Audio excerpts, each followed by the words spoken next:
No,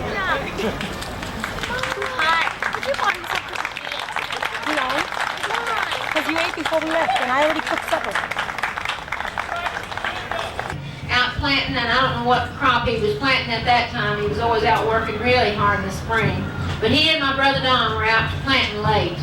And my mama, she fried up enough catfish. It looked like she'd been frying catfish for 3 days. And she fixed all the good vegetables that go with it that we had on the farm and from the garden in the springtime. And we had catfish that you wouldn't believe.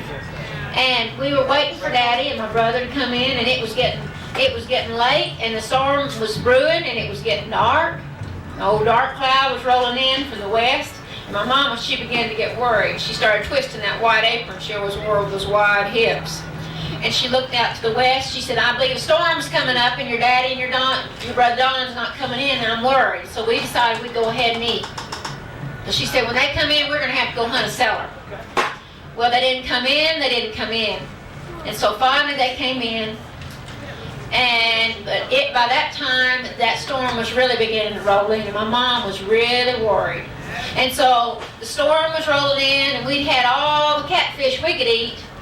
And my mom, which was customary in rural Oklahoma, she took the white cup towel and she laid it over all the food that was left for anybody that was coming in late. And there was always 2 or 3 members of the family that came in and ate late.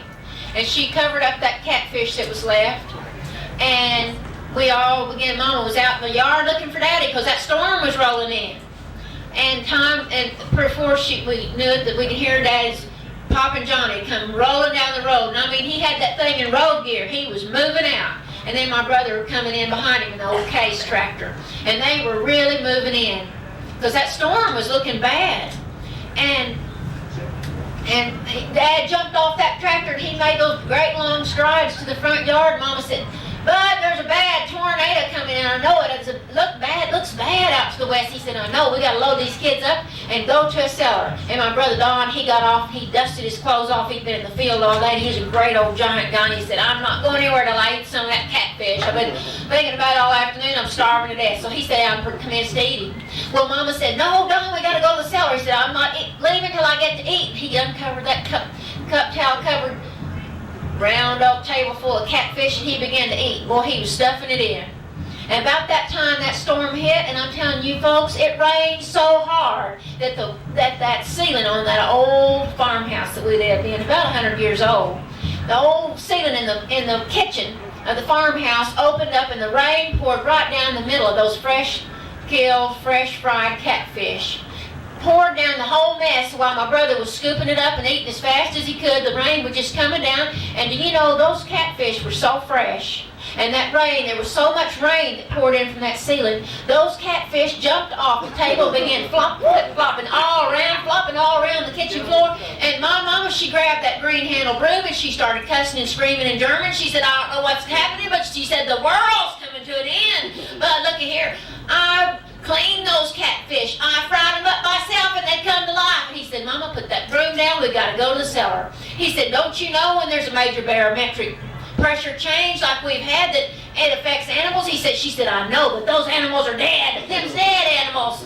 He said, don't worry about it, Mama, let's go to the cellar. So boy, my brother quit eating at that time when he saw those catfish jump down the floor and start flopping around. He gathered up himself and we all marched out to the car, and my dad, he zoomed that car out of that old garage that he built on outside the house, and we had a brand new, I believe it was a 1953 brown Pontiac with the amber-colored Indian chief hood ornament.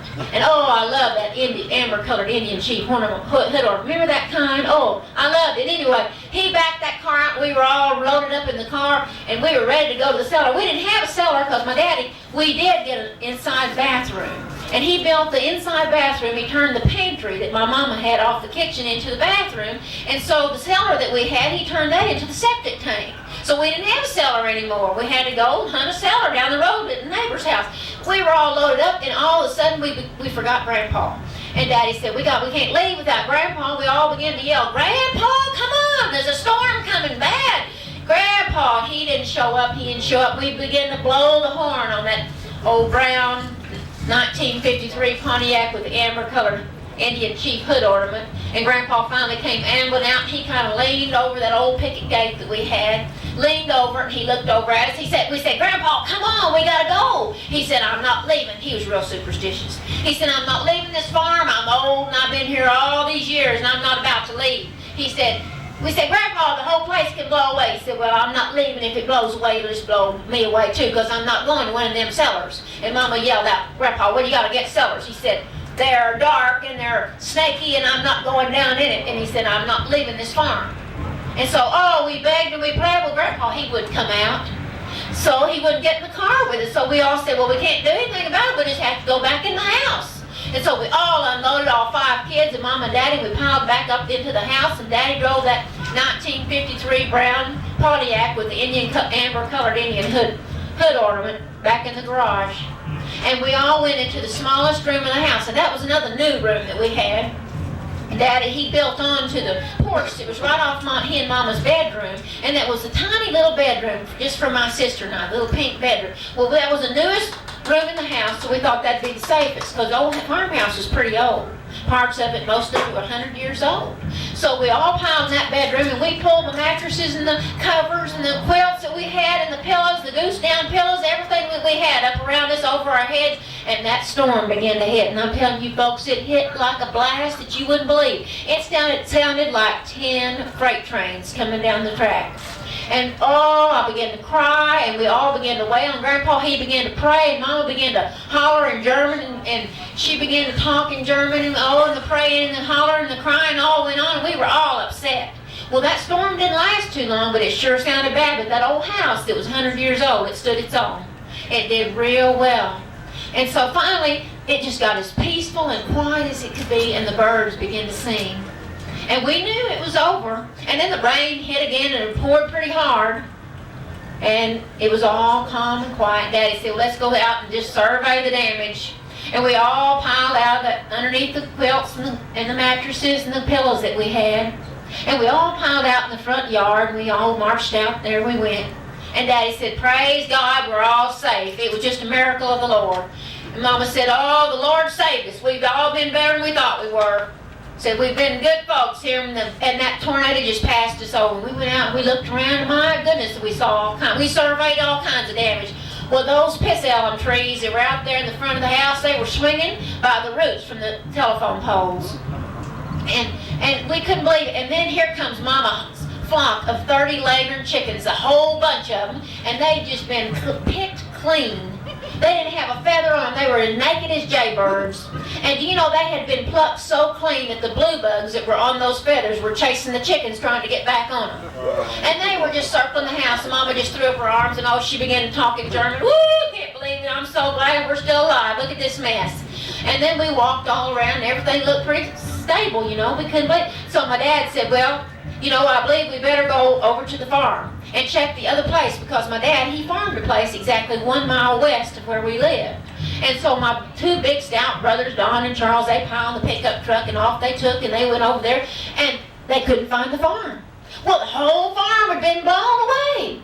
And they just kept going 1 mile west, and lo and behold, it had settled. That tornado had picked that whole farm up, fence row and all, fresh dirt and everything had been moved 1 mile further west. And even the old house place, the barn, the corral was just set down pretty as a picture, just like it had been plucked up and set there. And just like in a picture, my dad said, I can't believe it. Even the gate and the cattle guard was there where he could just drive slick through. He said, I don't know what we're going to do about this now.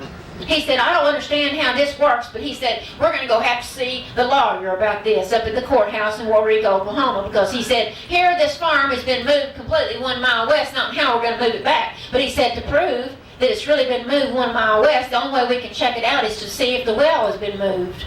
And so they got out of the truck, and they looked all around where everything was just perfect. Even the 50 head of cattle that was over there in the other place had been moved. Just slick as a whistle. They'd just been picked up by that storm. It was amazing. And so they went over and they found that old well, and they let that water bucket down. The well was there and everything. Fresh dirt all around. Just been moved, just pretty as a picture. And my dad, he lowered the well bucket down. And I'm telling you folks, there was fresh water in that well. It moved the well, the water, the whole bit 1 mile further west. And so my dad, he pulled that well bucket up, and he took a drink, and it was sweeter, he thought, than the water was 1 mile further east than it was before. He said, I can't believe it. So they got in the pickup truck, and they drove home. And my dad said, well, what else do we need to look at? And my gosh, lo and behold, I had looked at the garage. Our brand new 1953 Pontiac, that was the brown Pontiac with the amber colored Indian head hood ornament. Well, it was in that garage, and that garage was just smashed like a cracker box. So the boys, they began crying. They were big, stout boys, but boy, they loved that brand new car. First brand new car our family had ever had. And they began just to blubber. And my dad said, hush up, boys, go get the John Deere, Papa Johnny. We'll pop that garage back up and see if that old car's okay.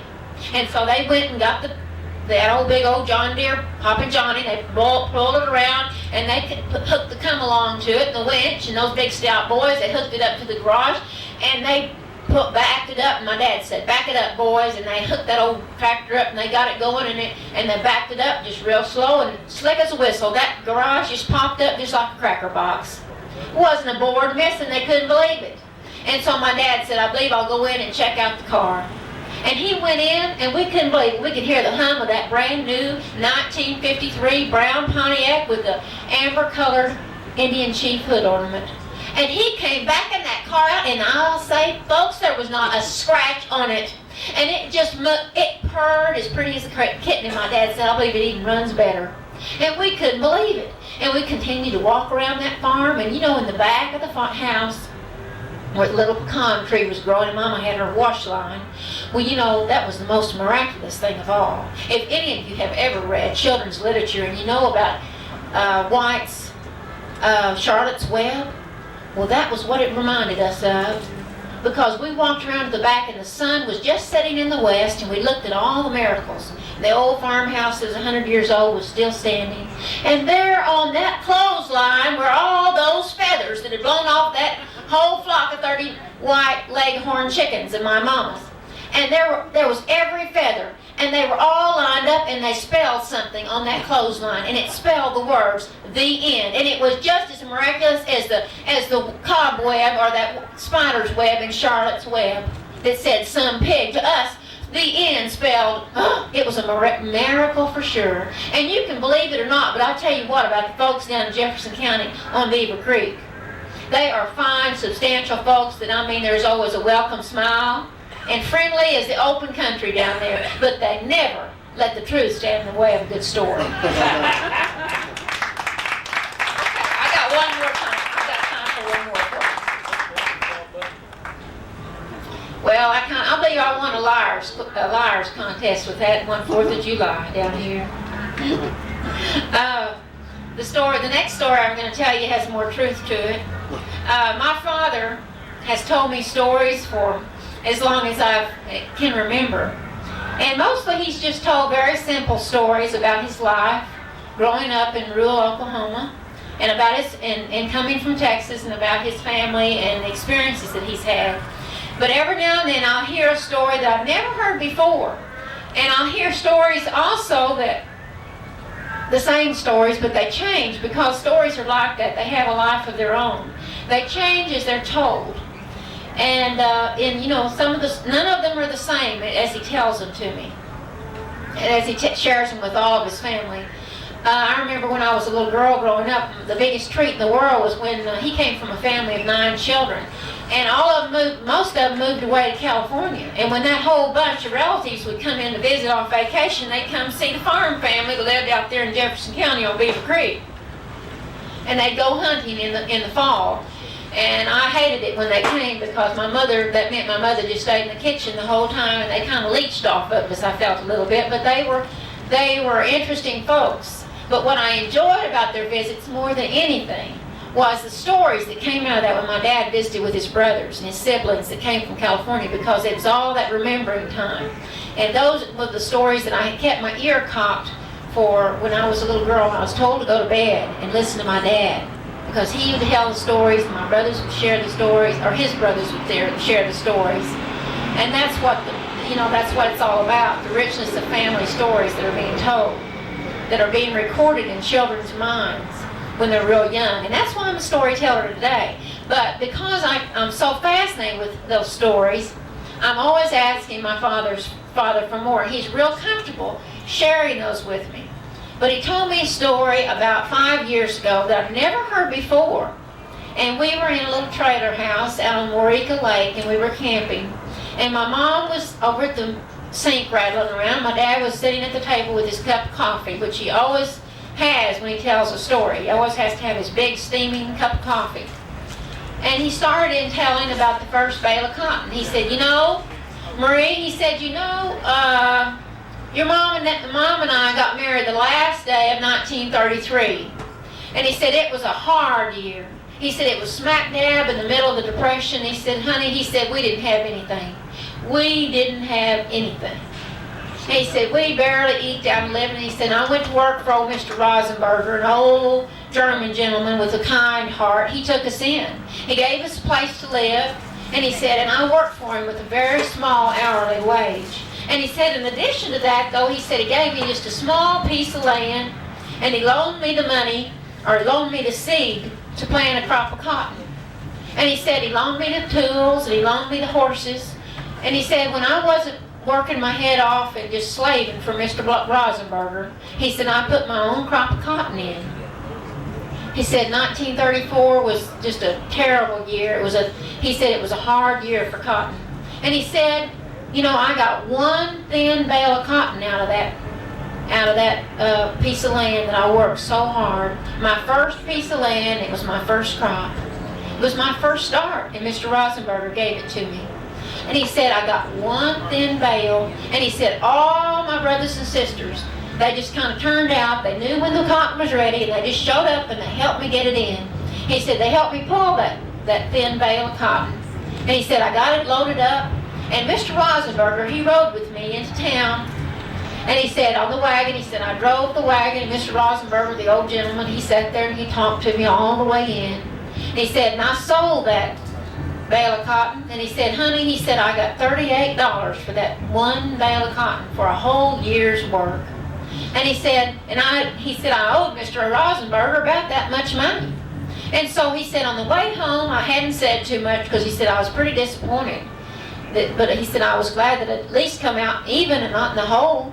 But he said I was pretty disappointed I didn't earn any more money than that. He said your mom and I had a real rough start.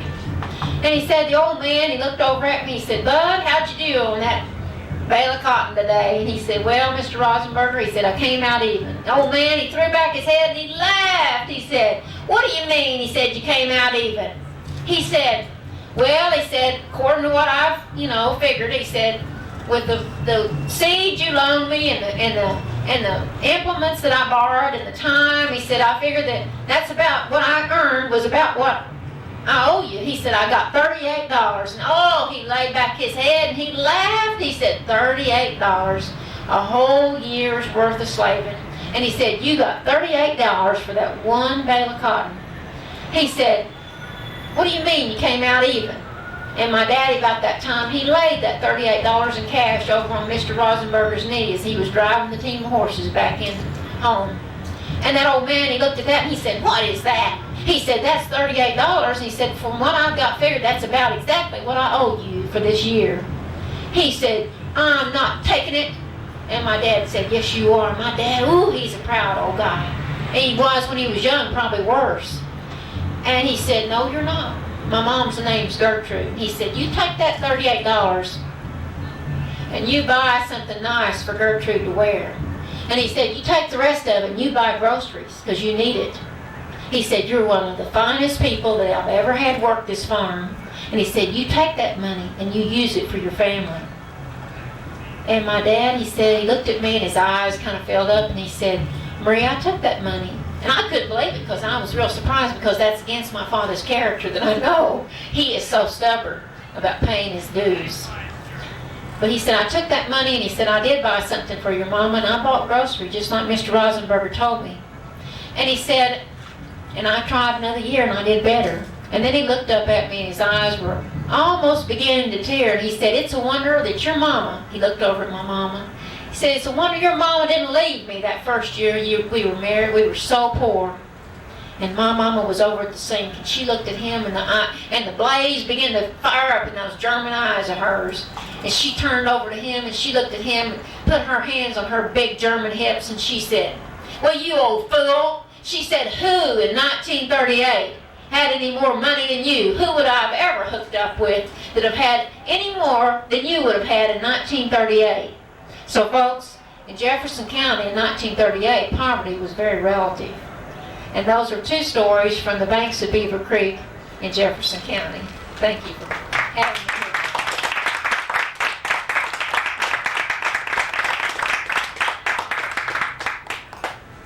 Let's see, did I turn off early?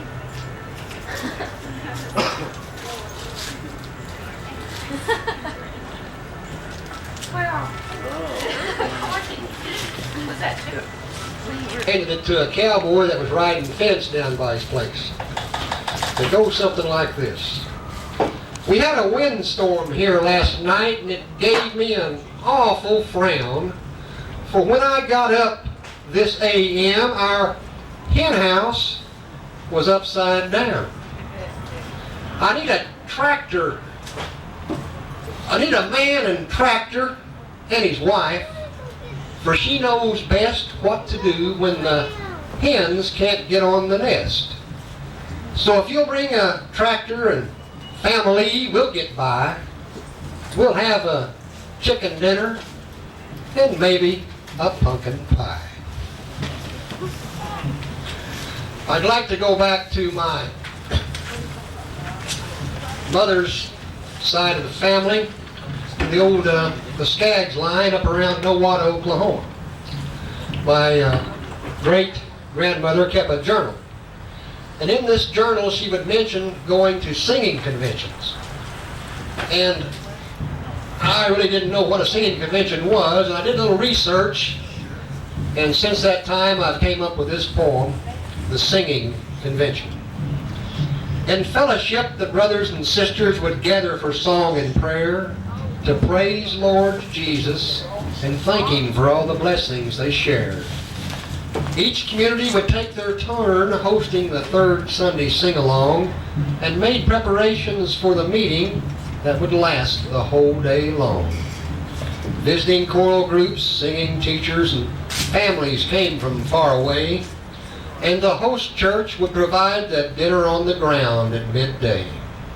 A main course of southern fried chicken and oven-baked sweet hams, with the side dishes of corn on the cob, fried okra, and candied jams, were topped only by the golden crust pies, berry cobblers, and chocolate cakes, and the little children sung songs of Jesus' love so strong and great. The many patchwork family quilts spread to become one in the shade, as all joined in to sing the hymn chorus and share iced tea and lemonade. I'd like to do one quick one here that kind of gets me in trouble sometimes. My wife doesn't care too much for this poem, but I'm going to do it anyway. The title of this is In-Law Gang. Never a bad man born could hold a candle to those two, and yes, they were kin, known as nephew. The alias Dennis better fit the two, an outlaw menace wearing size 3 and 5 shoe. The news of their coming would make you walk the floor, and I'd hide out after locking and barring the door. They'd just stampede out of that car and beat on that door and holler, "Open up, hunk, or we'll just blow her." I'd weaken and let 'em in. Boys will be boys, and these were kin. Damn curious duo of kids. Wanted to know what everything was and opened every lid. After breaking a few whatnots and smashing my hat, they pistol whipped the dog and hog-tied the cat. Filled up my new clothes dryer with yellow sand. Gold dust, Unc, we's just hiding it, man. Wanted to see if Potato Man could swim a whirlpool. I recovered his body after wearing out 2 plungers on the stool. Figured I'd bluff 'em and threatened to hang 'em from a tree, and then turned 'em loose outside to burn up that nervous energy. They ran outside yelling child abuser and pointing back at me. Bluff didn't work. They chopped up my hose and cut down that big shade tree. I guess it's just a stage that they're going through, but I'm gonna long remember the play of the terrible 2. Thank you. You're talking about my great grandson.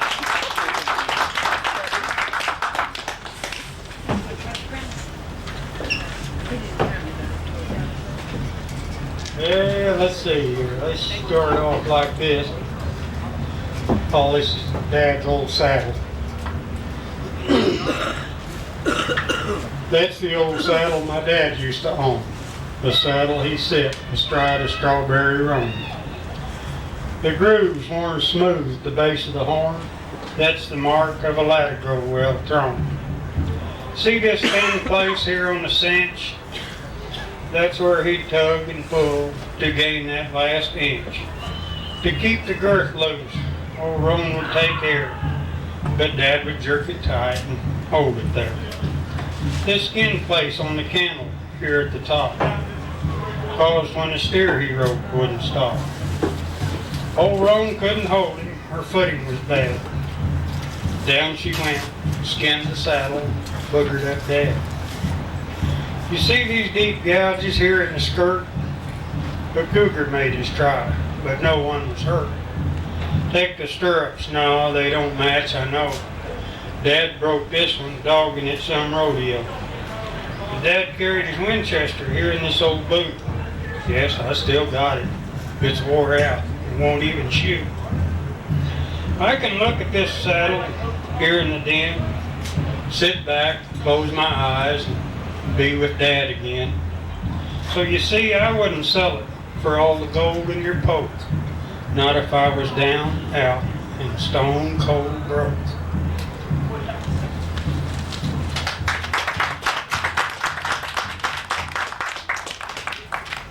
I'll read this one and they can probably throw me out of here, but we're going to try it anyway. This is one my son wrote, I probably shouldn't read.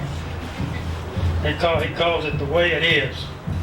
Let me tell you, first of all, how many of you here have a stock trailer? Any of you pull a stock trailer? Okay. Yeah, you'll appreciate this. Said The Way It Is. Let me tell you a story to make you feel better. It's especially for those who own a stock trailer. We were working cattle on the place the other day when old Slim stopped by to say he had a flat on his trailer and wanted to use mine. I said, sure, I won't need it for some time. We finished working cattle about 3, I guess, and Slim wasn't back with my old rattling mess. So I went down the road to borrow Kenny's horse trailer. He was out chasing parts for his old roundabout. Well, I went over to John's where Jay was using his. Charlie said Steve was pulling his, and that's the way it is. Wolf had loaned his out to Fred.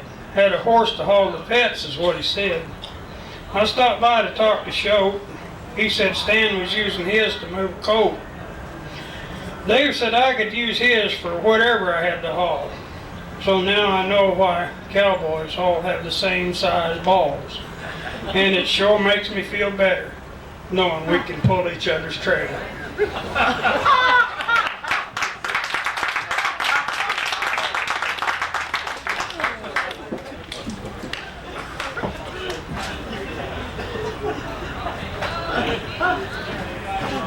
After that, I don't know whether I want it or not.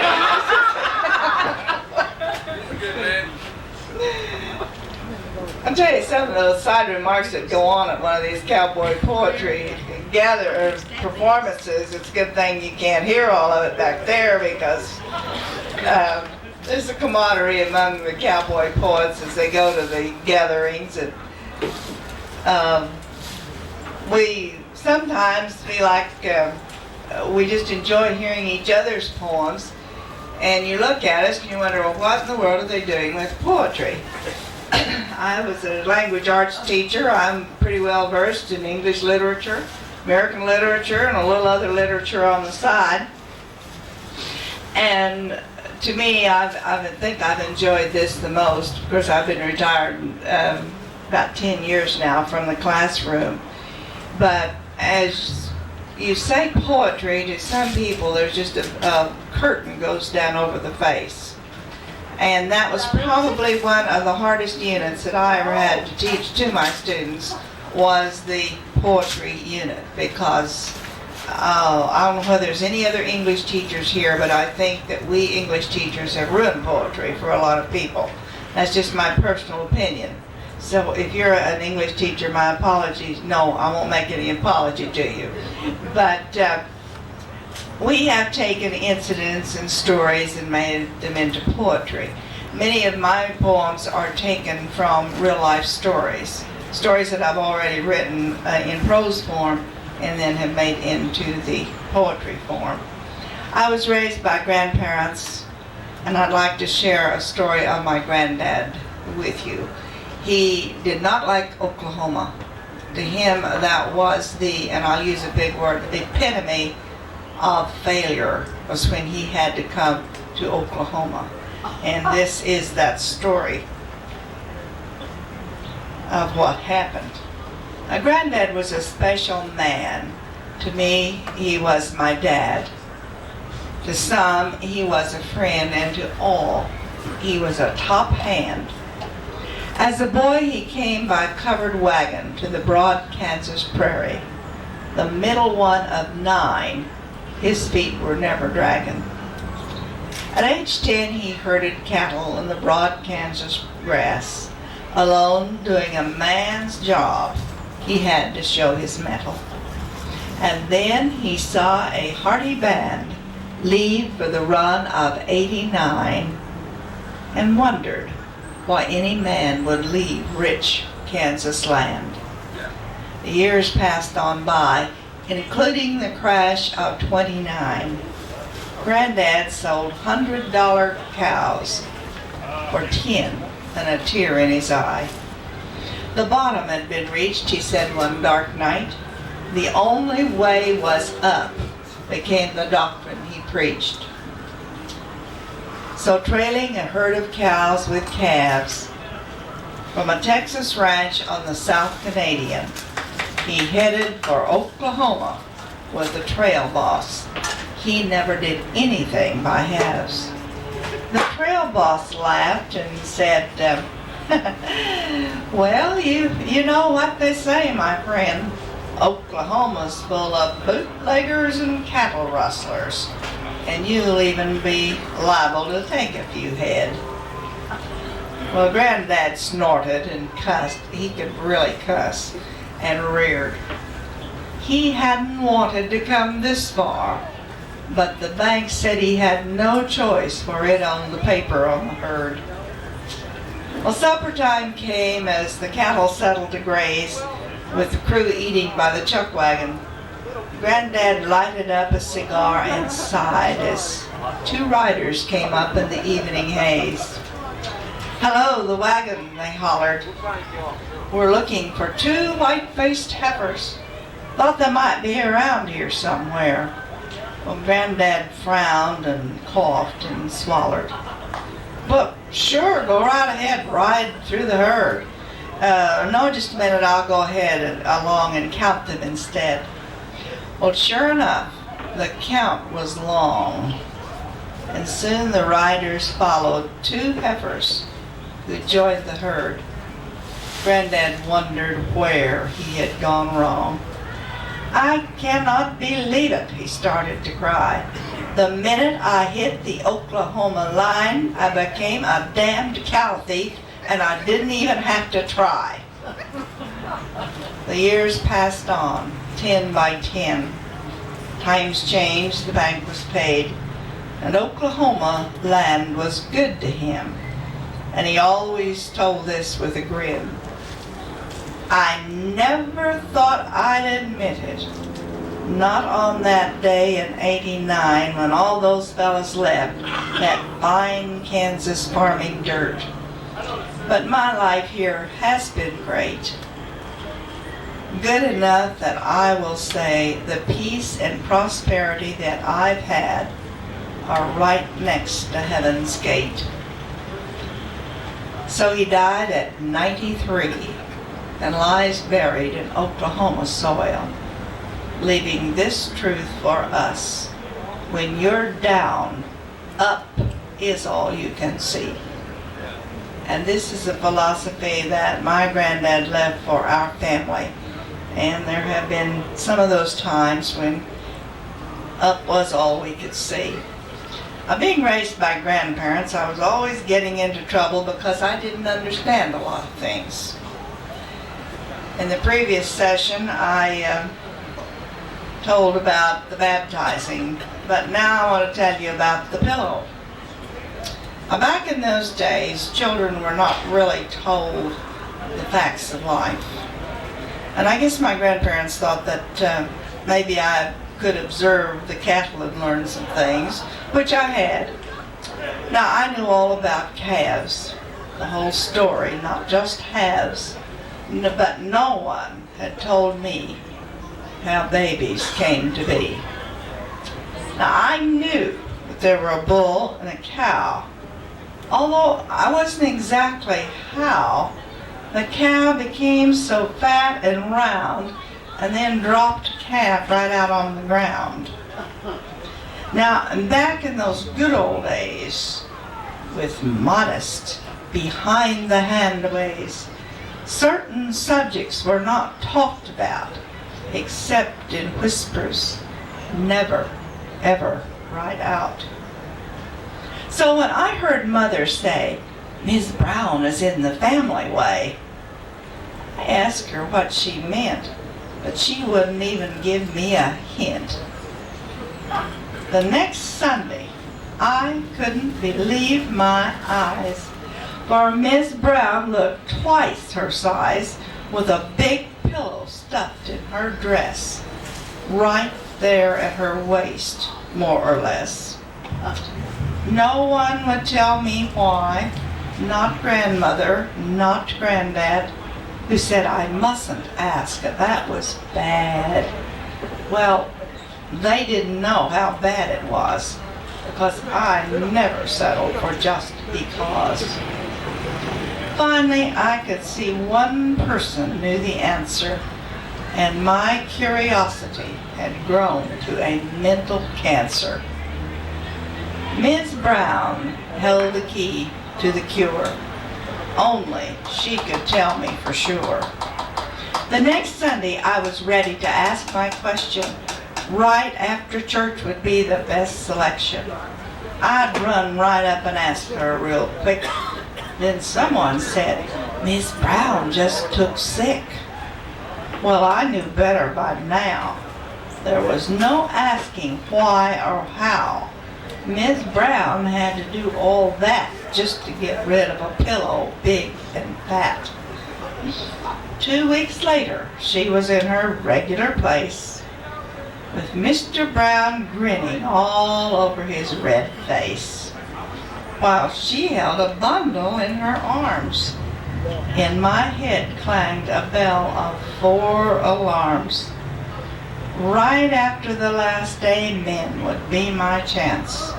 Before grandmother could stop me, I would advance right down the middle aisle to Miss Brown's side. I'd find out about that pillow. I had no pride. The preacher slowly drew out his amen, giving me a chance that was wide open. I scooted right down the aisle to Miss Brown, dodging grandmother's reach and sudden frown. "Hi there, honey," Miss Brown beamed at me and held the bundle down for me to see. One look at that red face was all I needed. My goal was right now as I proceeded. Why I was so rude I cannot even guess. "Why did you wear that pillow in your dress?" I heard Mother gasp and Miss Brown smiled. Why, it wasn't a pillow, it was just his child. Poor Mother. Miss Brown laughed and turned pink. And I felt dumb as grandmother said, "What will people think?" I vowed I wouldn't go to church next Sunday, but grandmother changed that right away. I learned this lesson then and there. The world forgets and doesn't really care. Beyond today and laughing loudly at you, tomorrow there'll be something else to do. Thank you.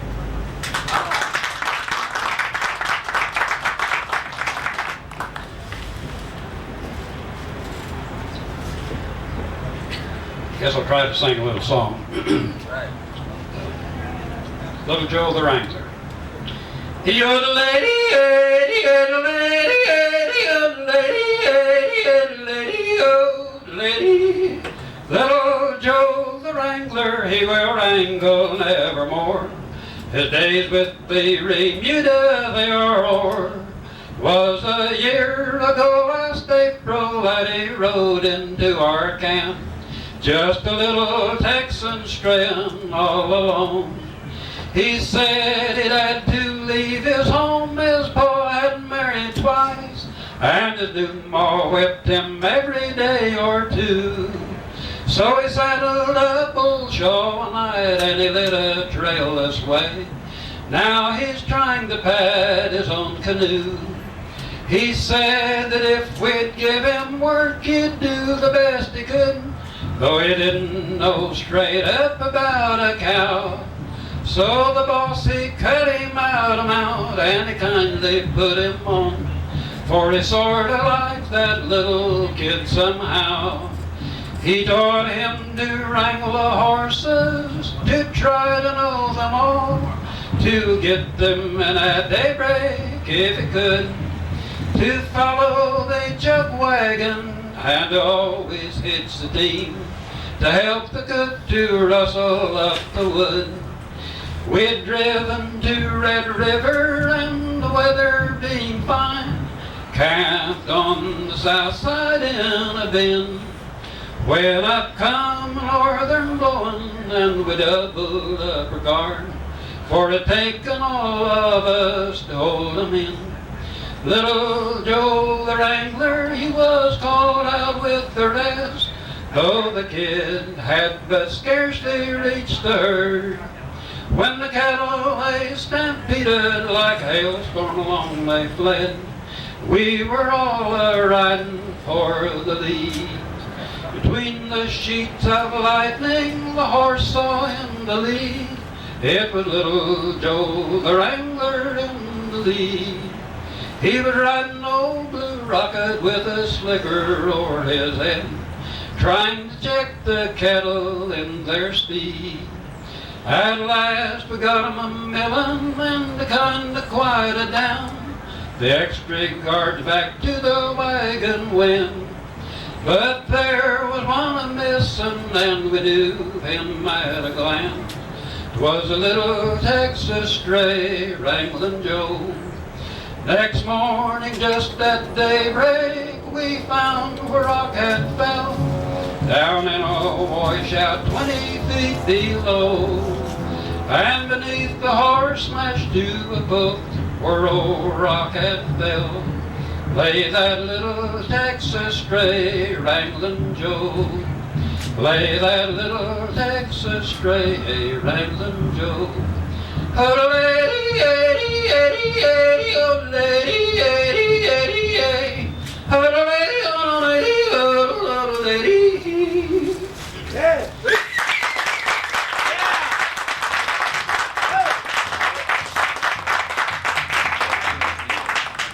Thank you, my goodness. A band of jolly cowboys were discussing plans at ease. Says, well, I'll tell you something, boys, if you will listen, please. I'm an old cowpuncher, and here I am in rags. I used to be a tough one and take on great big jags. I have a home, boys, a good one you all know, although I haven't seen it since long, long ago. I'm a-going back to Dixie once more to see them all. I'm a-going to see my mother, boys, when the work's all done this fall.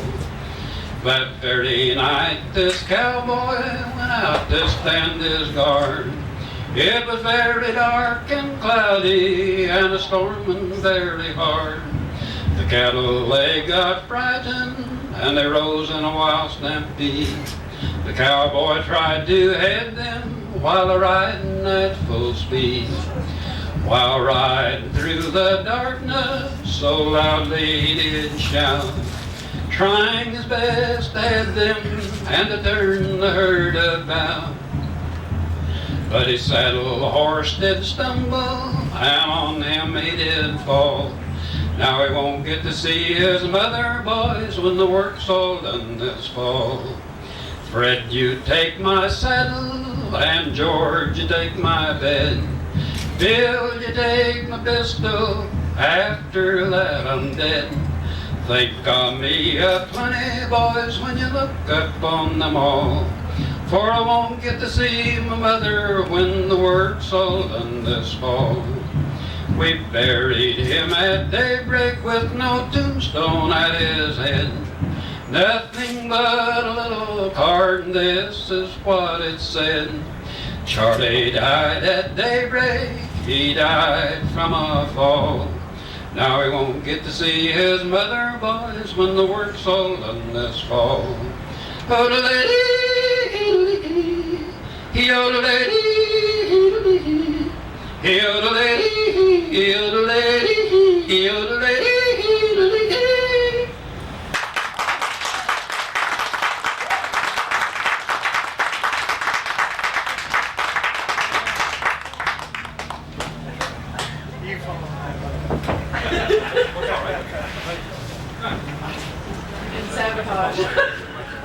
That's some of the greatest cowboy poetry you'll ever hear right there. That's what it's all about.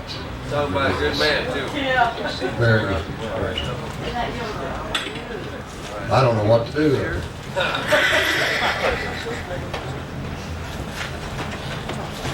I'm going to go back and do one of my great-grandfather's poems about another great Oklahoma cowboy, the great Will Rogers. It handled a lot of bad horses, rode 1,000,000 miles in a coupe, but an airplane finally got him in a Johnny Blocker loop. And you know, among the riders, Rogers was one of the roans. He was raised where the bunch wore shop-made boots and the cattle wore long horns. Rogers was a comedian. He wasn't any clown, and he never made a dollar by keeping some man down. And when we heard of the tragedy, everywhere you'd go, the sorrow made you think of the Raven and Edgar Allan Poe. For there was only one Will Rogers, that's as sure as you were born. For he made the whole world laugh with him, and he made the whole world mourn. And way up in that Northland, when that airplane made that dive, it killed a man, had more friends than any man alive. It happened in Alaska, somewhere I think above Nome. Here's the hand of that Joe Crossan, the old boy that brought him home. Thank you very much. The next one I'd like to do for you is another old family story that I always do. The title of it is Loaded Firewood. It's about an old uncle, great uncle of mine, and it's based on a true story. Fiddlin' Sam was a bachelor of means, grew his tobacco and dried his own beans, kept track of his assets and replaced what he used, but the dwindling woodpile had him somewhat confused. Seemed he was missing more than he used, so he double-checked the count and wasn't amused. Somebody was a-borrowing his cut and stacked wood, so he decided to fix that someone real good. He took a split hickory log and he plugged the end, then he hollowed it out and packed shotgun shells in. Replaced the plug, put it back on the pile. Next morning it was missing. Sam just smiled. The smell of bacon and eggs was a-floating through town when a big boom caused everybody to gather around. it seemed the banker's place was a burning down, and pieces of stovepipe laying all over the ground. The stove just blew up was all the banker could say. Sam thought, yeah, he'll have to borrow breakfast today. Sam asked, what was you a-burning anyway? Oh, just a stick of old hickory I found yesterday. Thank you very much.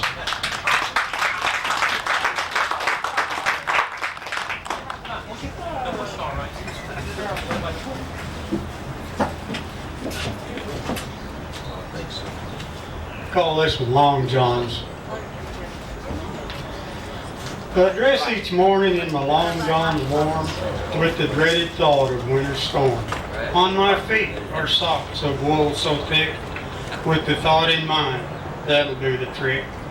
An undershirt and turtlenecks with sleeves real long. Wearing this kind of shirt, I can't go wrong. A heavy shirt, a cap, and pants to match. To fight the cold I don't want to catch. Also a stocking cap with holes for eyes. Bet I'll be warmer than them other guys. Now I put on my overalls, insulated they are. I zip up the front. Oh no, my mittens are in the car. Oh well, I can manage without them I suppose. I'll slip on my boots and rubbers. Got to wear those. Now one more cup of coffee to warm my insides, and I'm ready to do it, and do it in stride. As I reach for the doorknob to go get it done, something hit me. That last cup of coffee, that's the one. I started to panic and thought it would die. I felt and fumbled and couldn't find my fly. Finally I found it, but the zipper was hung. I jerked and tugged and bit my tongue. And finally it came loose, but alas, it's too late. Oh well, maybe Mama will go get the paper down by the gate.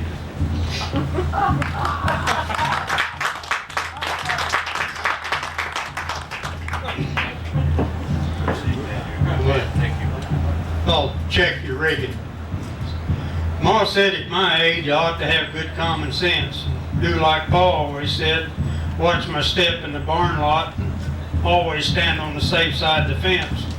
Good common sense is like an outhouse door. It ain't no good if you don't use it. Well, this old redneck sure knew how to abuse it. Like when me and old Shorty was standing around chewing Red Man, swapping yarns and spitting a lot. The more tales was told, the bigger they got. When I spots this rangy old roan standing tied to a post, he was marked up pretty good, one bad eye and uglier than most. I says, who's that old plug belong to? He sure looks stove up and poor.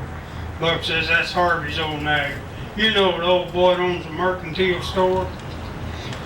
Old Harvey says he's a rank one, that he's maned 2 or 3. I said, well, I'd like to try him. He don't look all that mean to me. I said, now fellers, I've been around critters most all my life and rode them since I was 4. And by George, I'll ride that swayback critter tied out front of the mercantile store. I grabbed a handful of leather and hit both stirrups with ease. Breaking this critter, it'll be a breeze. I yelled, let her go, boys, I'm ready to ride. But the cinch was loose and the dadgum saddle slipped to one side.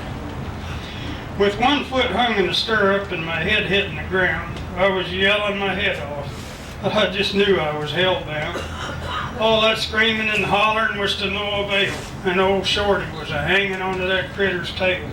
Even that didn't slow him, he just kept picking up speed. As a matter of fact, you could say I was a cowboy in need. And I reckon my demise would have been swift and bitter if old Harvey hadn't come to my rescue and unplugged that critter.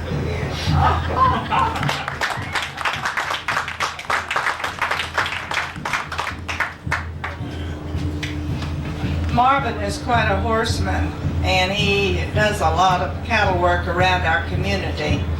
And several months ago, I wrote a poem about 2 horses, and Marvin says it's his favorite one of the ones that he hears me give. So for Marvin, I'm going to do the Sorrel and the Gray. In 1971, we had a storm a blizzard out in the Panhandle. That was quite a blizzard. In fact, we were stranded in our home for 1 week and couldn't get out. And the cattle were starving because they could not get to the grass, and it was quite an event. And this is a true story. The sorrel horse was young and stout. When he moved right out. The gray horse was old and slow. When he traveled, he had no get up and go. The sorrel was just past green broke, but he would work all day and never poke. The gray was way past his prime. No longer could he turn on a dime. In summer they grazed side by side. In winter the sorrel was the one to ride. The gray lazed in the pen eating hay, working now and then maybe half a day. That winter of '71 moved right along. Old timers said the cold would be strong. Just look at the cattle's long hair.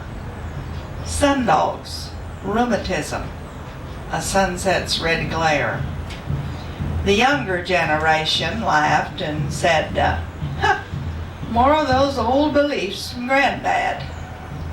Then one day the sorrel kicked up his heels and the gray ran like he was on wheels. Better get ready, the horses know. Just watch, just see if we didn't tell you so. That night the snow came thickly down, covering all over the whitening ground. It fell all that day, then 2 more. Well, we wished we'd heeded Granddad's weather lore. Now the shivering livestock couldn't be fed. All trace of roads and trails had long since fled. The LA Times even headlined our snowy plight. Cattle were starving with no help in sight. And then the radio said the cattle would be fed by huge Army globe masters flying overhead. We looked at the snow, a drift covered the gate. How much longer could the cattle wait? We saddled the sorrel and the gray. The stout sorrel would lead the way. Hours later, the first bunch was found, huddled in a draw, humped and snowbound. Slowly, surely, thanks to the sorrel and the gray, the cattle were gathered that day. But this is not all the story I tell. The sorrel balked, lunged, and fell. At the first drift he tried to go through. The gray knew exactly what to do.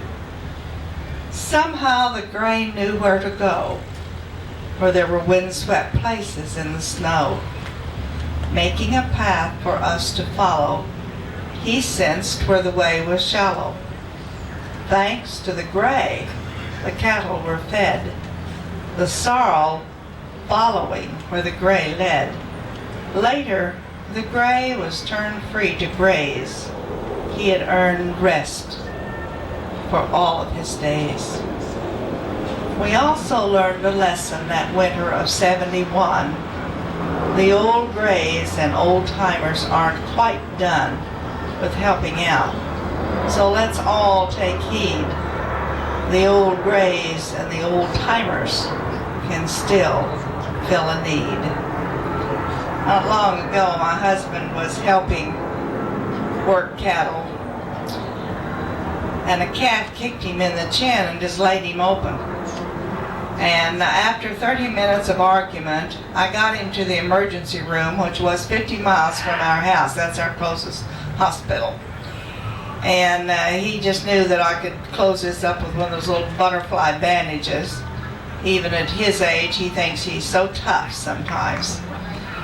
And our son-in-law expressed the desire that maybe it might be better if he just stayed at the house when they were working cattle. And this is what I wrote that after we'd gotten back, after he had had 22 stitches taken in his chin. Just the other day he was kindly told it might be best, since he was getting so old, to stand by and just quietly watch a job the sure-footed would not botch. As he stood by the white corral fence, he remembered those times long since when he had filled those nimble shoes bossing the cattle working crews. His wife watched at the ranch house door and saw his shoulders droop even more. She knew he longed to be right in there, working where he could do his share. She knew he longed for the days gone by, for often he would simply sit and sigh, then lean his head back and softly say, "Well, I wonder what I'll find to do today." She recalled his strength and pride in checking his herd on a long day's ride, carefully counting each head one by one until he knew that day's work was done. He'd earned his rest and freedom from toil. Why was it he longed with such turmoil for the aching muscles and bones each night after a day's work was still another in sight? But she also knew the answer quite true. An old cowboy never really is through until the day the last cow is gathered and all of life's storms have been weathered. Thank you.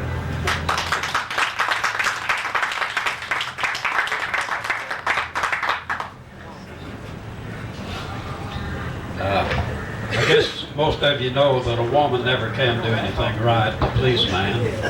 And my wife always wanted to help me do these things, but she never did do anything just right, just like I wanted her to. So here's one of these little deals that come up, and I called it my little helper.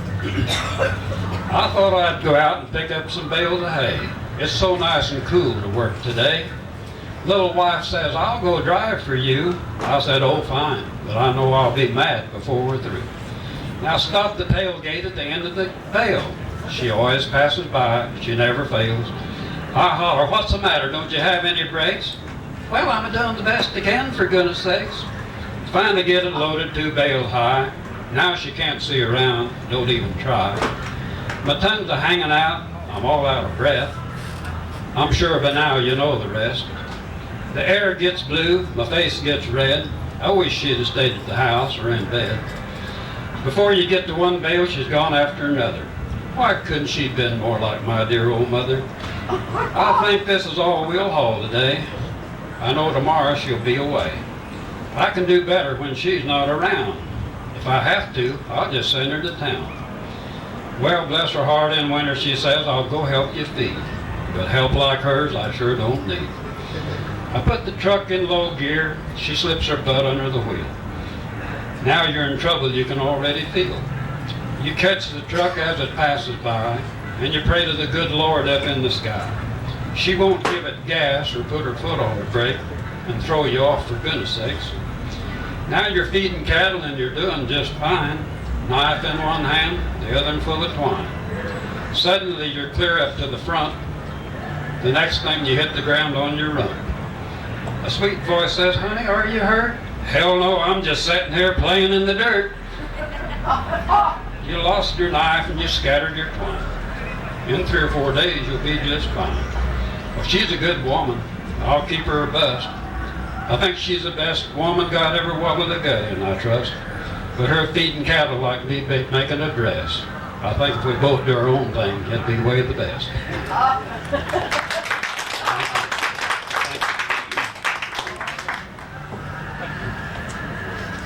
Got a little short one here I'll give.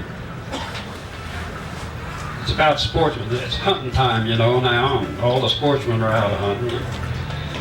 So this come up last year about hunting time. I just called it sportsman. This hunting thing, it drives me nuts. It happens every year.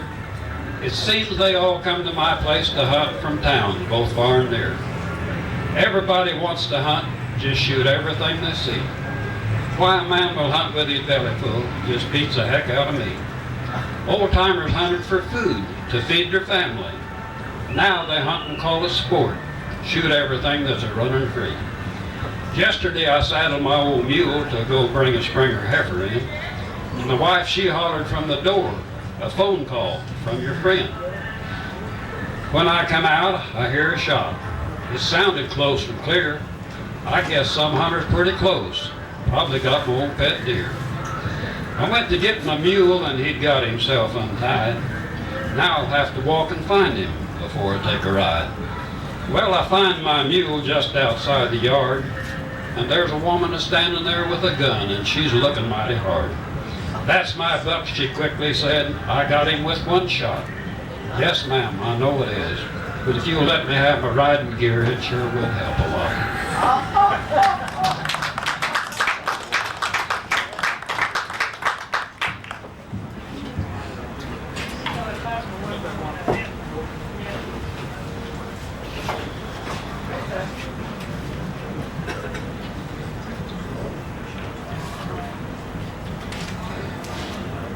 I'm going to do one here that I haven't done this one very often. I'm going to give it a try. Got to find my glasses when I don't know them. You've often heard these old boys talk about if things were pretty good around here till she got religion. The title of this poem is Searching for the Devil. Mrs. Moore had got the religion for sure, and everybody was to suffer the cure.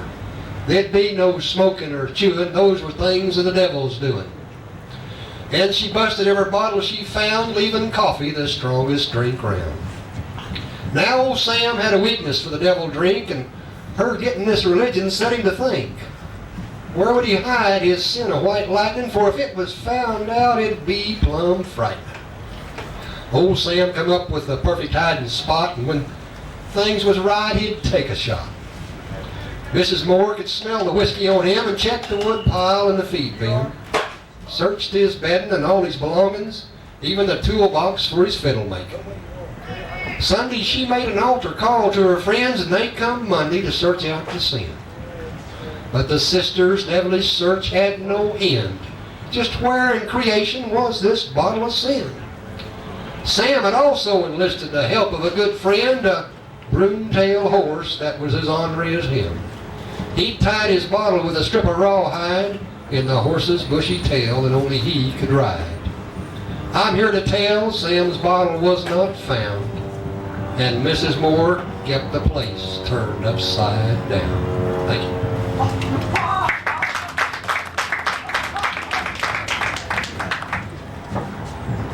Thank y'all. Thank you very much. Just want to reintroduce all these folks. Charlie Cahill and Bud Barnett and Barbara Bockelman and Marvin Carnegie. I think we ought to give them another big hand.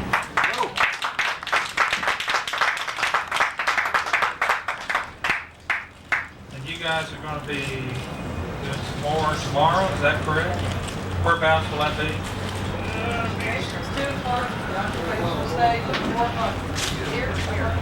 2 o'clock occupational stage and 4 o'clock right here. Appreciate it.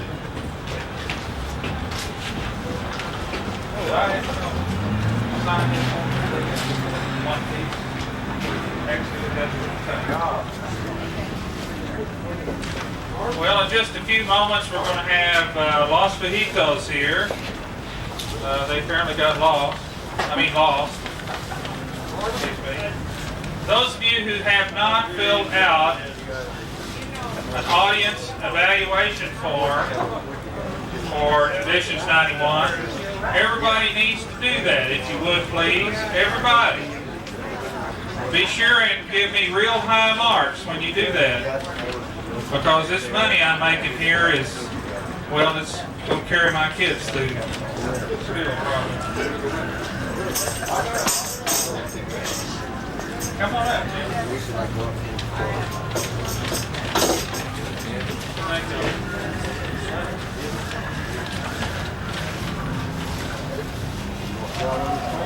Okay,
What's the name of that? The Monterey polka. Monterrey, Mexico. Now we're gonna do the Jesse polka. This is dedicated to you, Jesse.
Okay, we're gonna take off with A ver cómo sale el cielito lindo, ¿eh?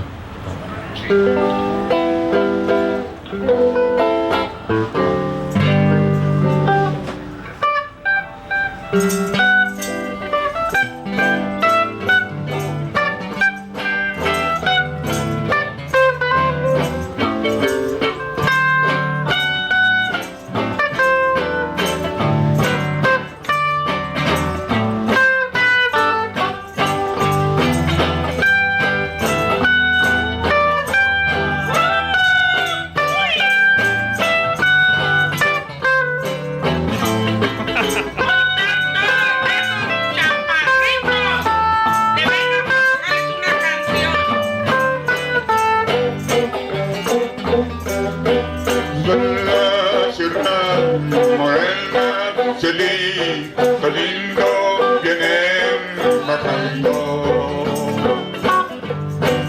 un par de ojitos negros, cielito lindo de contrabando. De tu canal la mía, cielito lindo, no hay mal de un paso.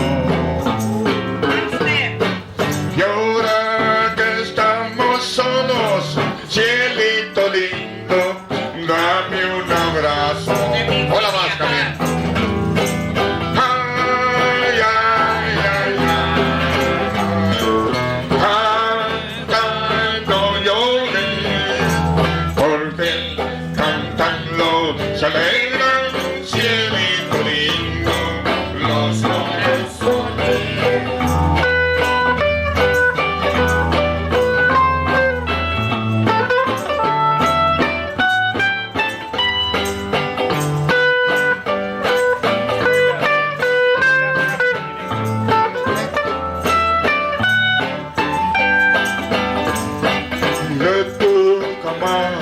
La mía, cielito lindo, no hay mal de un paso. Y ahora que estamos solos, cielito lindo, dame un abrazo. Ese lunar que tienes, cielito lindo, junto a tu boca. No sé lo de San Aire, cielito lindo, ya a mí me toca. Todos. Ay, ay, ay, ay. Canta y no llores, porque cantando se alegran, cielito lindo, los corazones.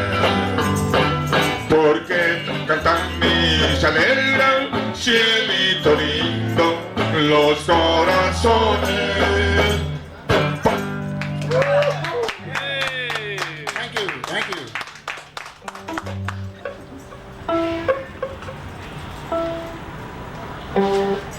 Vamos.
you, folks. Thank you.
Thank you.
¿Quién dice que ando llorando? ¿Quién dice que ando gritando que mi güero?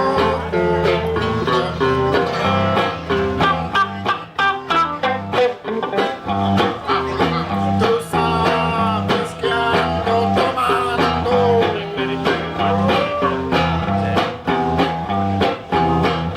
Solo ando navegando en copas de vino. Yo ni siquiera me acuerdo de ti, porque andas contando que ya te perdí.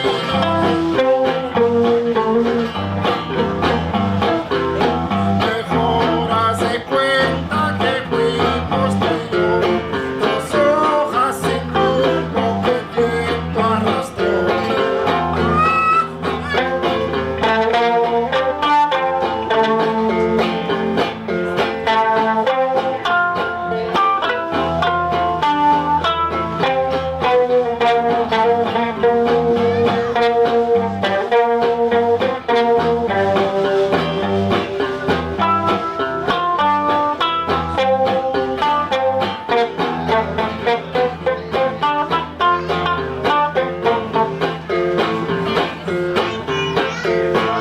Dices que te vacilaba, de noche estuve abrazado juntito de aquel nopal. Sentiste que te besaba, y luego te espinaste y empezaste a llorar. ¿Qué andas contando que no has de volver? Si vas tropezando te vas a caer. Mejor haz de cuenta que fuimos tú y yo, dos hojas sin rumbo que el viento arrastró. Señora Bonnie. Okay, this is dedicated to all los morenitos. Like me.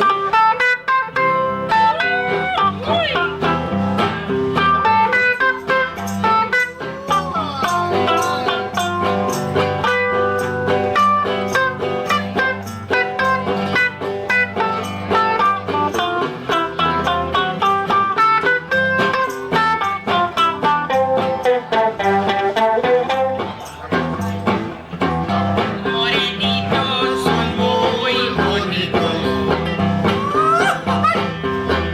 Por morenos los quiero.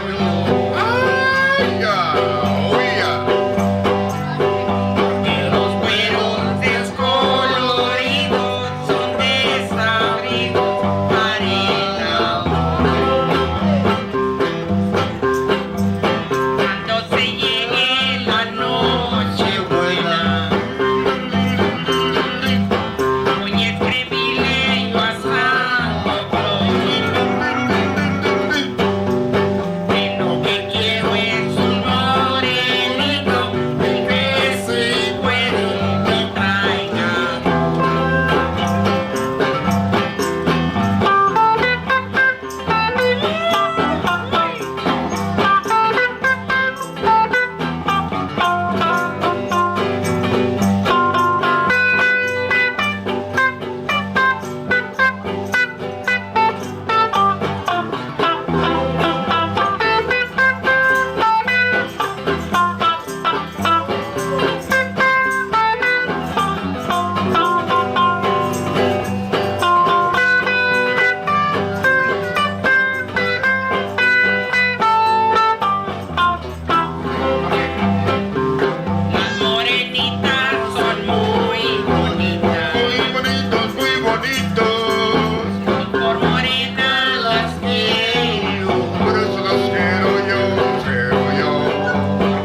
Pasen buenas noches. Good night, all you music lovers. Till next, till 1993.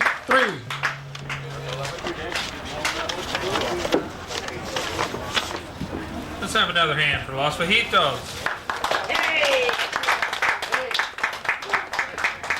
And Anita Martinez. People who know. Cody Frost picking one entitled Hurry Up and Wait.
here in the shop.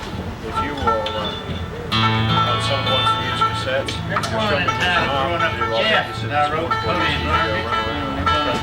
He's the one that started off, I think. And then we do I think the last real break, hot, we but used the there is last sound. half, right? Much later than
stage, going down to the coffee house and bring back some tapes for the hour.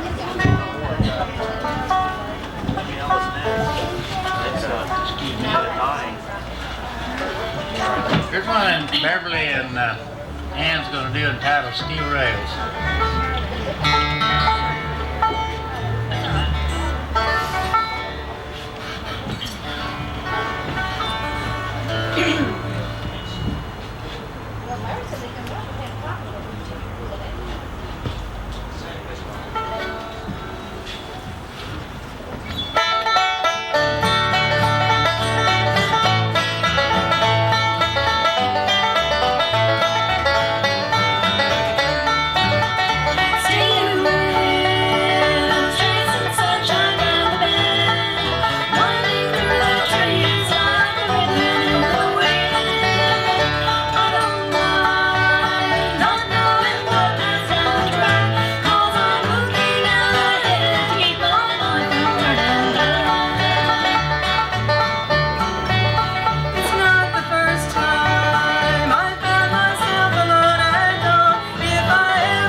County Breakdown.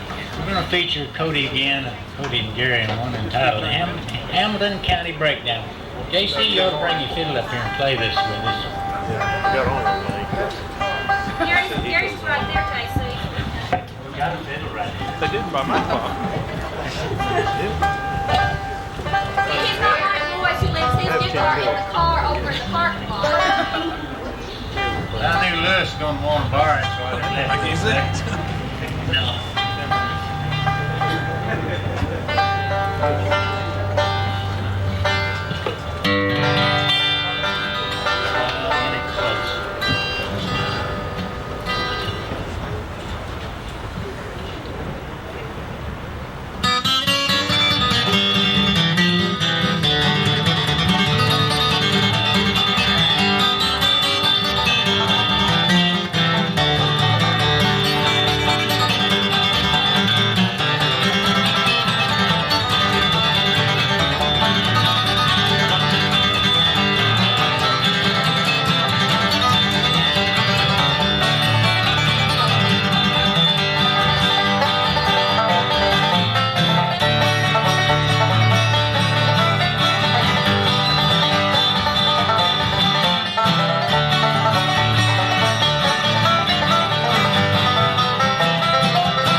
Yeah, I get to sing on this one, and get to help her sing this. We're entitled Going Down the Road.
One more? Okay, this last number, we're gonna feature Cody doing one that took me 5 years to learn it, and he learned it in 2 30-minute lessons. One entitled Orange Blossom Special. This is not an easy tune on the guitar to do. It's not easy on the fiddle either, is it, JC?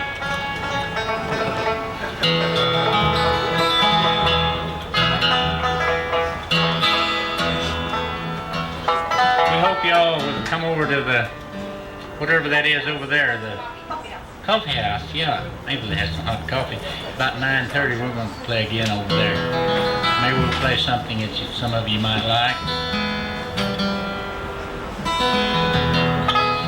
All right, Dr. Frost, let it happen.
You done me wrong, yeah. I'll be sorry someday. Thrill is gone. Gone away for good. Thrill is gone, babe. Gone away for good. Although I live on so lonely,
thrill is gone, babe. Gone away from me. The thrill is gone, girl. Gone away from me, yeah. You done me wrong. I'm gonna be so sorry, sorry someday. Oh, I'm free. I'm free from your spell. Oh, I'm free, babe. Free from your spell. Now that it's all over, all I can do is wish you well.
Brother Tommy Pepper on the bass. Yes.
I got a little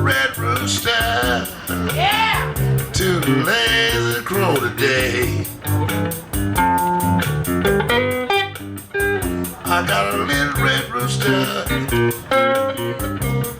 the lazy for the daytime.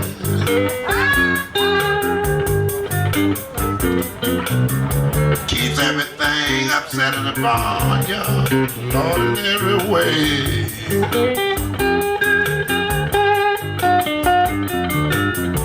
The dogs begin to bark, and the hound begin to howl. I said the dogs begin to bark, and the hound begin to howl. Look out, all you kid folks, that little red rooster's on trial. Sing with me. And if you see my red rooster, send him home. And if you see my red rooster, why don't you send him home? There ain't been no peace in the barnyard since that rooster been gone. You know what I'm talking about, babe?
Keep all of his fight, keep him fighting on himself.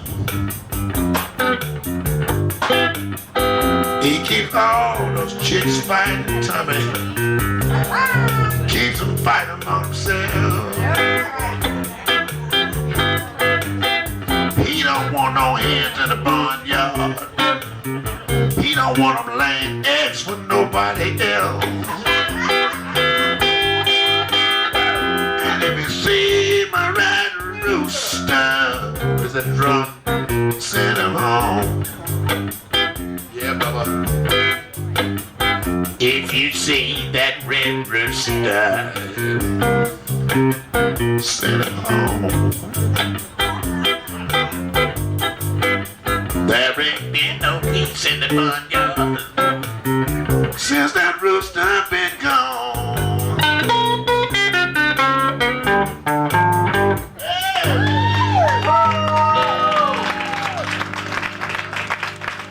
Thank you very much. Boy, you want to start something? Let me have a little drink of that tequila over there. Yeah. That tequila gets my Spanish right. Let me see what I can say in Spanish. Let's see. I think I'll have a little drink of it too. Okay, I can say tacos. What can you say? No speaking to doing. Okay, well, that's just, hey, get your Dutch over there. We can't put that with this tequila. Woo!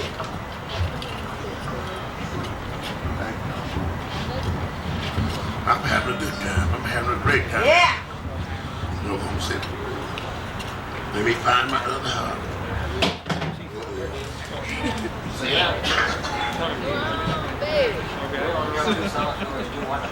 I know that. Which one has to do now?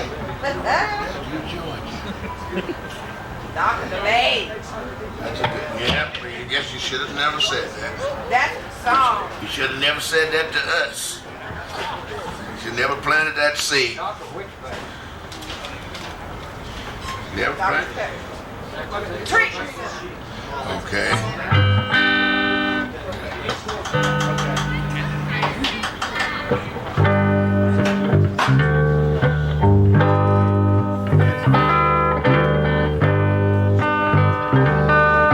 Sitting in the morning sun, I'll be sitting when the evening comes,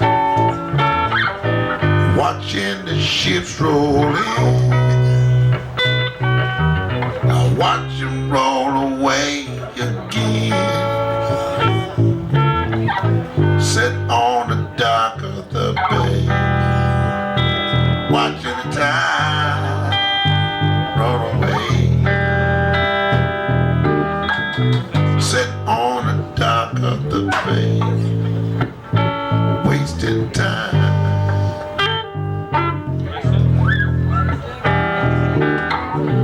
Left my home in Georgia, headed for the Frisco Bay. I had nothing to live for. Looks like nothing's gonna come my way.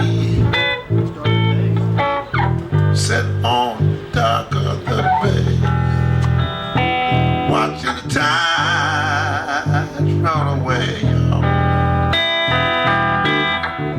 Sit on the dock of the bay, wasting time.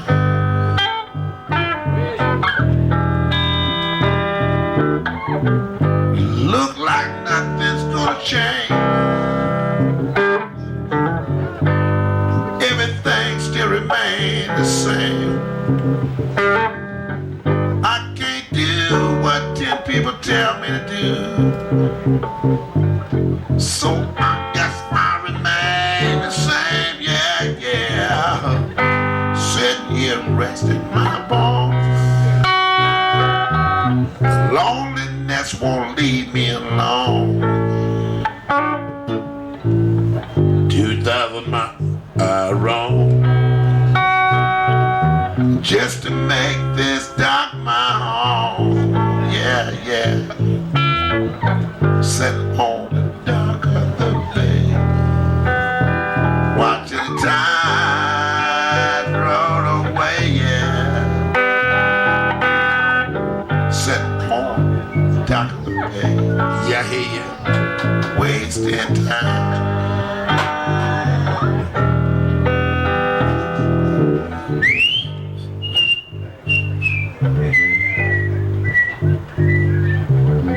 That sucks.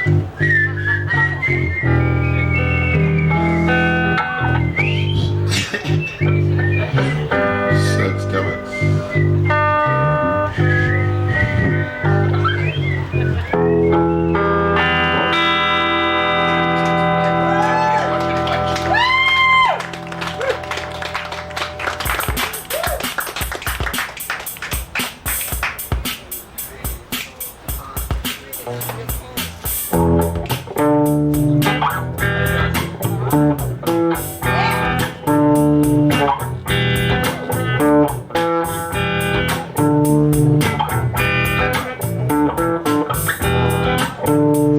Listen, I can't work and watch you. It's too hard to do. I can't work, baby. Too hard to do. I can't be in two places at one time. Just can't work and watch you too. Before I went to work, sprang a flower on the floor. When I got back home, looked like Bigfoot been around my door. I can't work, girl. Too hard to do. Oh, no, no, no. Can't work and watch you too. Listen. I went down to the disco. They said you been that left. Say you came in all alone. You didn't leave by yourself. I can't work, baby.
Listen,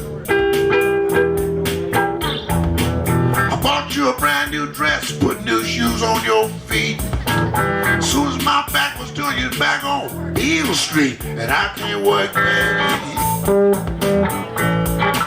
Too hard to do. I can't be in two places at one time, and I just can't work and watch it too. Oh, no, Tommy, can't work and watch that down too. Yeah, no, baby, I can't work and watch it too. I've tried it. Oh, no, can't work and watch it. Yes.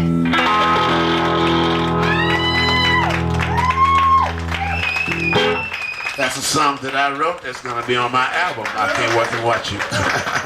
Thank you. Okay, all right. Hey, didn't I see you for half hour ago? Probably did. I'm just hanging around.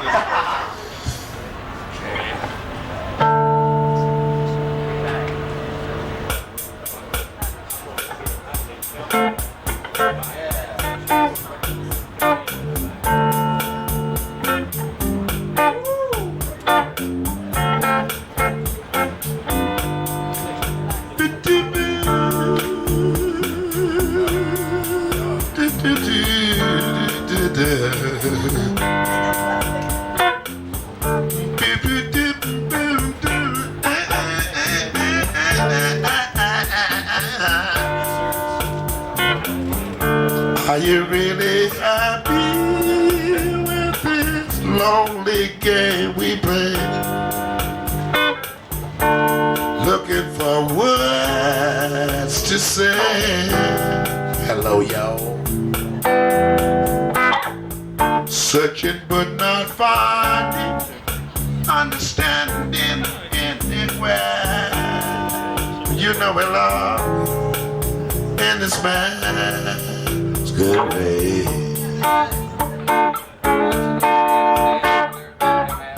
Both afraid to say we just too far away. Being close together from the start. We tried to talk it over, but the words got in the way. You know what I mean? We're lost inside. It's all I carry with me. Thoughts of weeping disappear every time I see your eyes. No matter how hard I try, understand the reason that we carry on this way. Oh, we Lord, in this man, Lord, masquerade.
Yes, sir.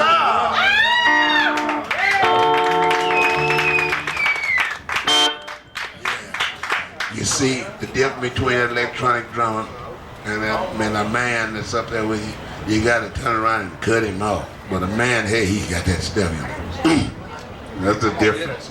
You can't compete with another person right now. You can't compete with a real drummer. No way.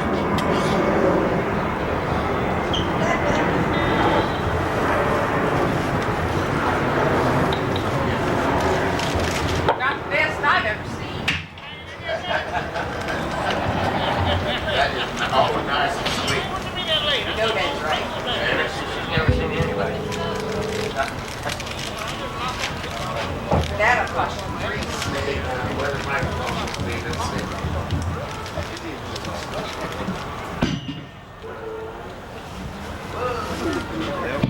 Breaking his paper. Is it paper? Did Dr. Walters pay for this one? Oh, he did? There.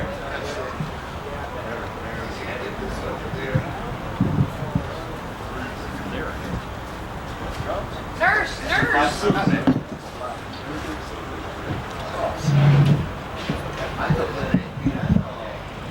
Yeah, this is my friend Jackie. Thank you, Jackie. Let's give Jackie a nice round of applause. He's working hard here with all of us people. Thank you, Jackie. Thank you very much.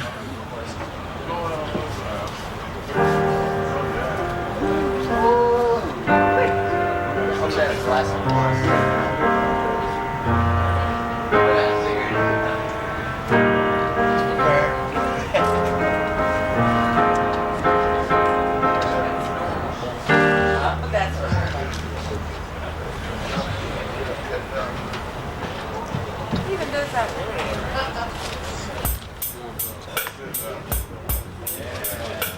Oh yeah.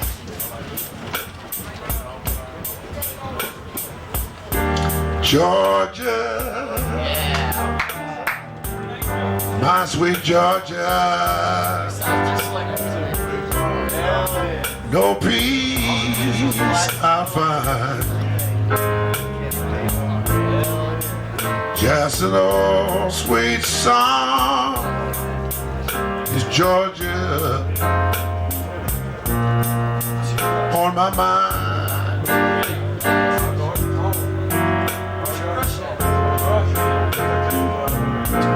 Oh, each day, my sweet Georgia, a song of you comes as sweet and clear as moonlight through the pine.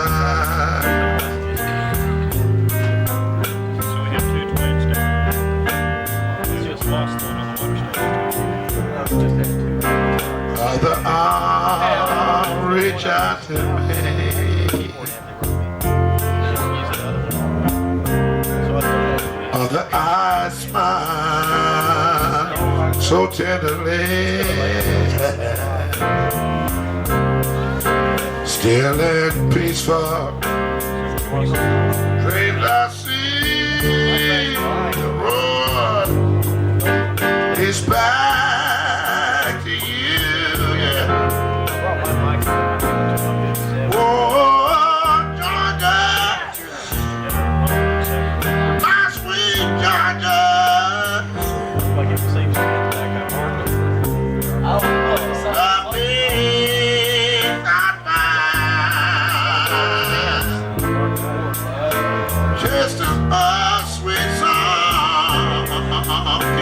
Georgia on my mind.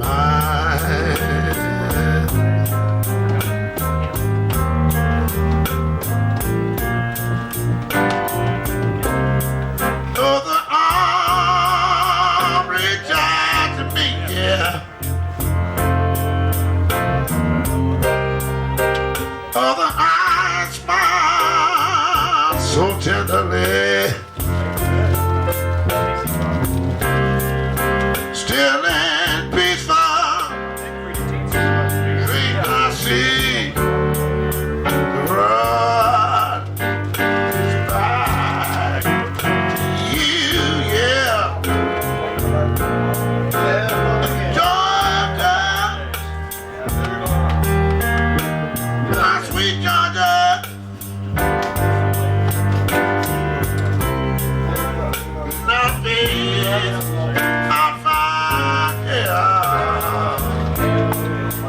Just an old sweet song keeps Georgia, yeah, on my mind.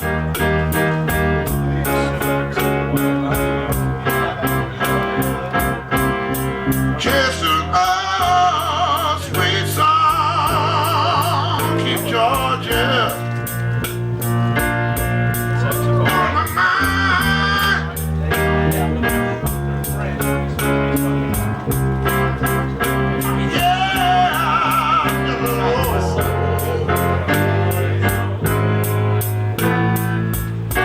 Keeps Georgia on my mind.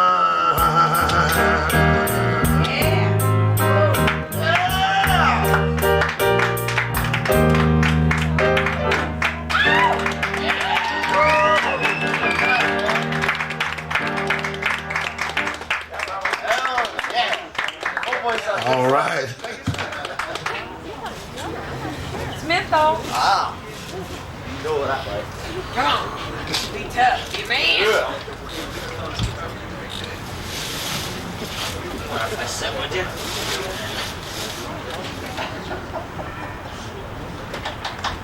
Go ahead and listen to this here.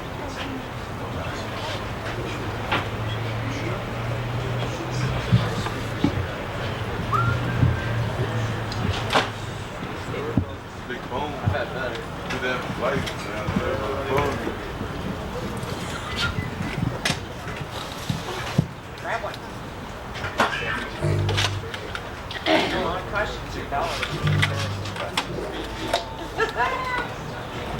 That guy has $10. Yeah. Baby.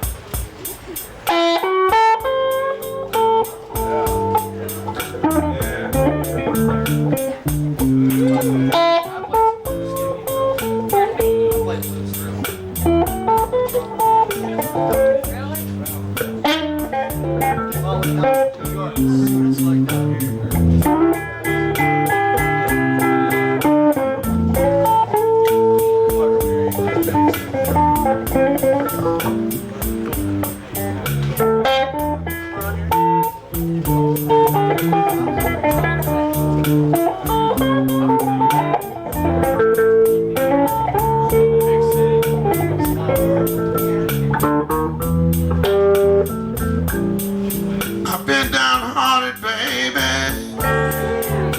ever since the day we met.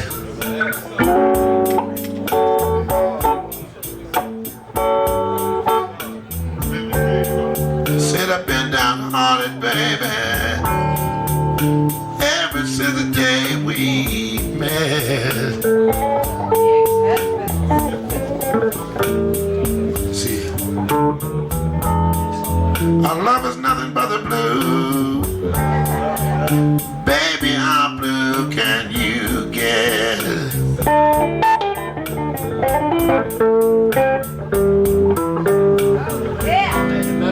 You're evil when I'm with you, and you're jealous when we apart.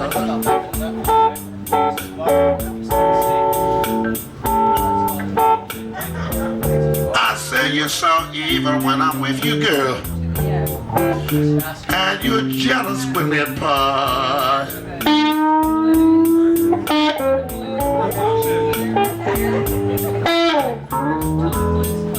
How blue can we get, baby? The answer's right here in my heart.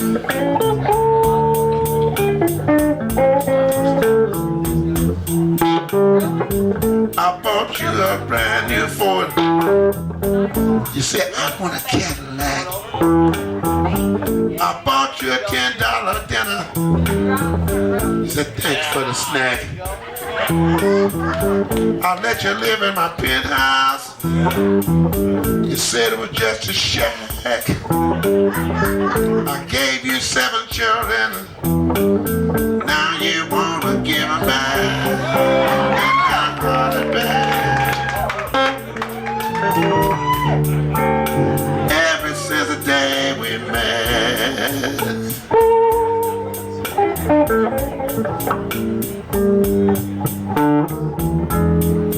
Our love is nothing but the blues, babe. Baby, how blue can you get? Hey, where's my boss? Going back to New York.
Thank you very much, ladies and gentlemen.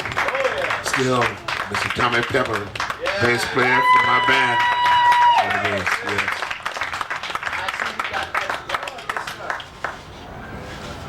We get that cigarette out.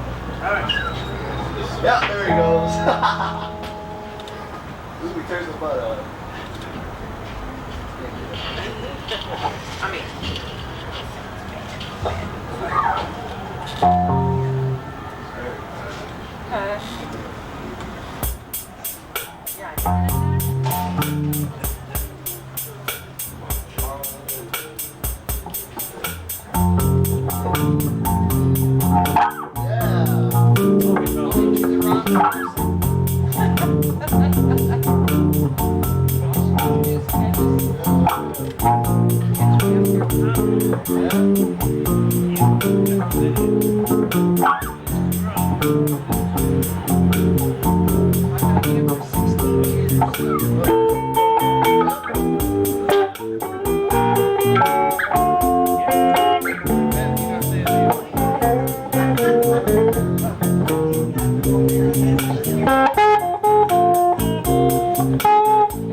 I was just singing along like he was doing that guitar. Okay.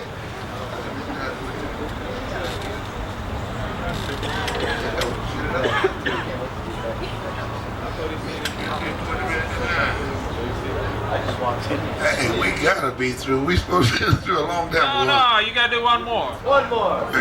Okay. Hey, hold on. Hold on. Do what? We started with 8 o'clock.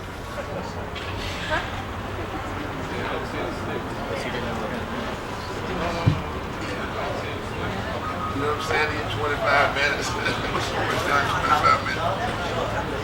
You had an hour. No, on my contract. Oh. On my contract, at 25 minutes, 8 to 8:28. You're through. Oh, but you're so good. You can stop now or you can do another one. Whatever you want to do. We'll do another one. All right. You like that. Okay. We'll do another one. Were you yelling at me?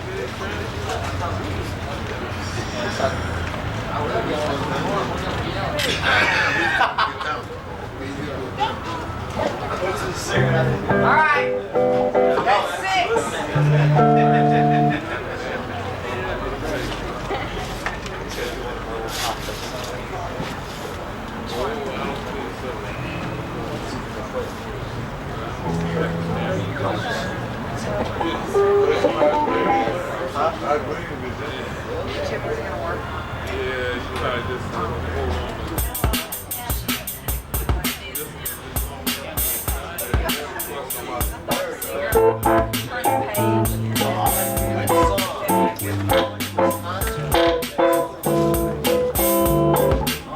Summertime,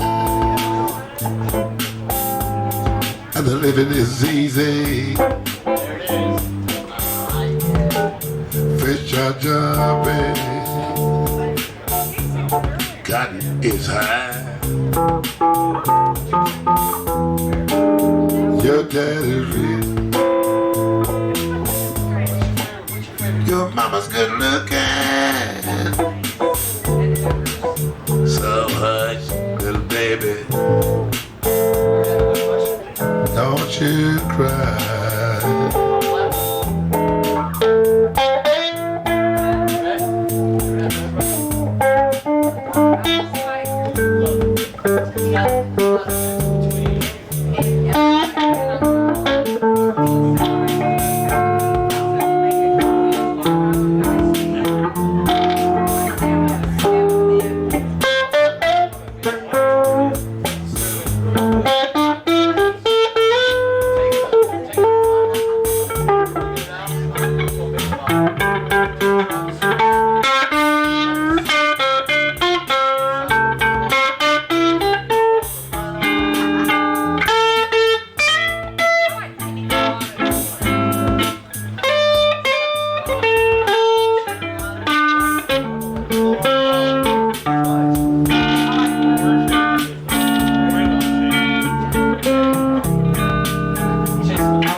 cry.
One thing about it, we don't have to worry about getting too hot, do we?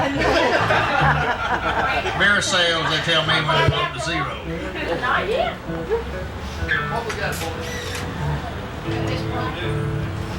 I seen it lightning, I believe.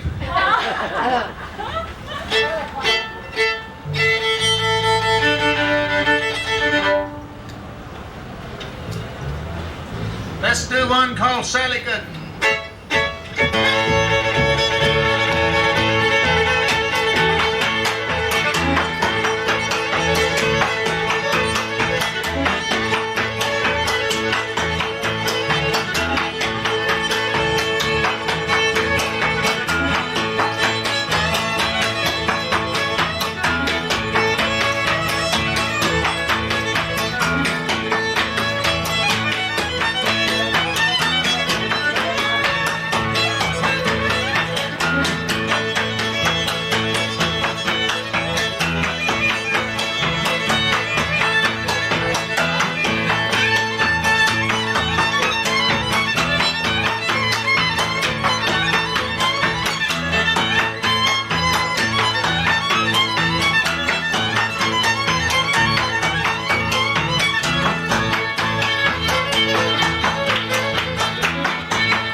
We're going to get Larry to sing an old Ray Price tune. I hope you enjoy it. One called Crazy Arms.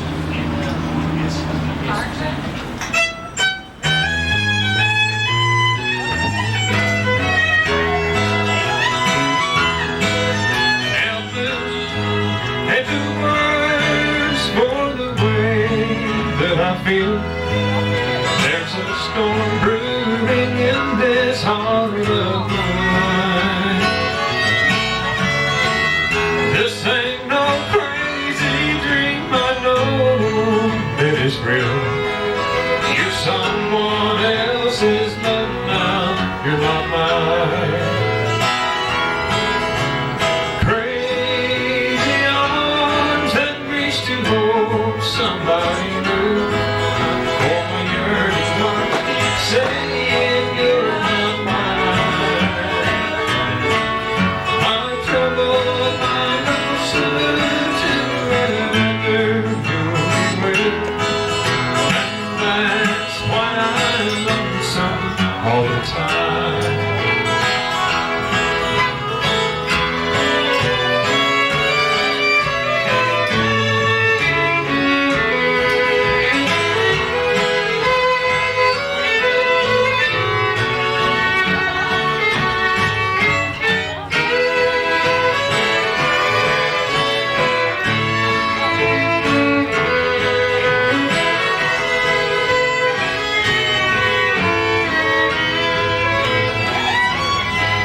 So please take these crazy dreams I've had for you and me, and take all the love I thought was mine.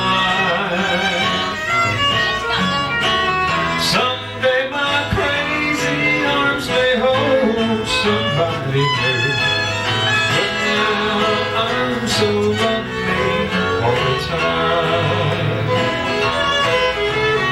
Crazy arms that reach to hold somebody new. Oh, my yearning heart keeps saying you're not mine.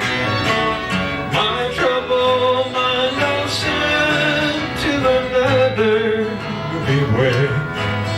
And that's why I'm lonely all the time. Yes, that's why I'm lonesome all the time.